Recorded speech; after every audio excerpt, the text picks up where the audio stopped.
ஏதாச்சும் சாப்பிடலாமா? சில்லி சமோசா வேணும், வாங்கிடுவோம். அப்படி நாங்க வந்த இடம் தான் பண்ருட்டி பங்களா தெருவில் இருக்கக்கூடிய சாய் ஸ்நாக்ஸ் கார்னர். வந்ததையும் நாங்க சொன்னோம். அண்ணா ஒரு சில்லி சமோசா.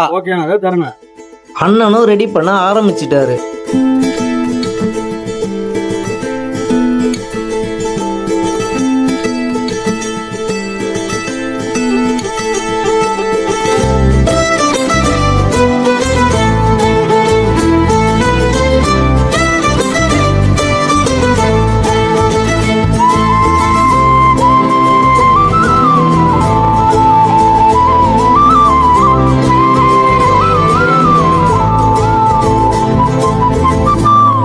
நீங்களும் ஒரு தடவை பண்ருட்டி பங்களா தெருவில் இருக்கக்கூடிய சாய் ஸ்நாக்ஸ் கார்னர்ல வந்து ட்ரை பண்ணி பாருங்க. அப்புறம் சொல்லுவீங்க ருசி நாக்குல நடனம் ஆடிச்சுன்னு.